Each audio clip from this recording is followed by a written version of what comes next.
ಭಾರತದ ರೈಲುಗಳು ಎಂದರೆ ನಿಧಾನ, ತಡ ಎಂಬ ಟೀಕೆ ಇದ್ದೇ ಇದೆ. ಈಗ ವಂದೇ ಭಾರತ್ ಸ್ಲೀಪರ್ ರೈಲು ಗಂಟೆಗೆ 180 ಕಿಲೋಮೀಟರ್ ವೇಗದಲ್ಲಿ ಓಡಿ ದಾಖಲೆ ಬರೆದಿದೆ.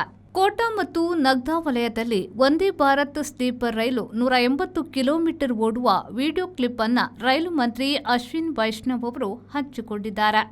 ಜಾಲತಾಣಗಳಲ್ಲಿ ಹಂಚಿಕೊಂಡಿರುವ ಅವರು ಭಾರತದ ರೈಲು ಮತ್ತು ರೈಲು ಸೇವೆ ವೇಗಗೊಳ್ಳುತ್ತಿದೆ ಎಂದು ಹೇಳಿದ್ದಾರೆ. ಜೊತೆಗೆ ವೇಗದ ಬಗೆಗೆ ನೀರು ಪರೀಕ್ಷೆ ನಡೆಸಿದ ವಿಡಿಯೋವನ್ನು ಕೂಡ ಹಂಚಿಕೊಂಡಿದ್ದಾರೆ. ಕೋಟಾ ಜಂಕ್ಷನ್ ರಾಜಸ್ಥಾನದಲ್ಲಿದ್ದರೆ ನಗ್ದಾ ಜಂಕ್ಷನ್ ಮಧ್ಯಪ್ರದೇಶದಲ್ಲಿದ್ದು ಅಲ್ಲಿ ವಂದೇ ಭಾರತ್ 180 ಕಿಲೋಮೀಟರ್ನಲ್ಲಿ ಓಡಿದ್ದು ಭಾರತದ ಮಟ್ಟಿಗೆ ದಾಖಲೆಯೆನಿಸಿದೆ.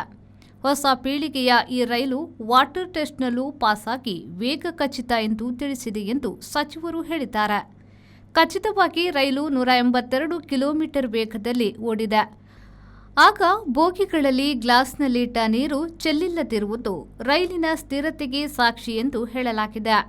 ವಂದೇ ಭಾರತ್ ರೈಲುಗಳು ಭಾರತದ ಅತಿ ವೇಗದ ರೈಲುಗಳಾಗಿದ್ದು 160 ಕಿಲೋಮೀಟರ್ ವೇಗದಲ್ಲಿ ಓಡಲು ವಿನ್ಯಾಸಗೊಳಿಸಲಾಗಿದೆ. ಈಗಿನ ಹೊಸ ವಿನ್ಯಾಸದಲ್ಲಿ 180 ಕಿಲೋಮೀಟರ್ಗೆ ಕಾಲಿಡಲಾಗಿದೆ. ಮುಂದೆ ಎಲ್ಲ ಇರುಳು ವಂದೇ ಭಾರತ್ ರೈಲುಗಳು 180 ಕಿಲೋಮೀಟರ್ ವೇಗದಲ್ಲಿ ಓಡಲಿವೆ ಎಂದು ಹೇಳಲಾಗಿದೆ.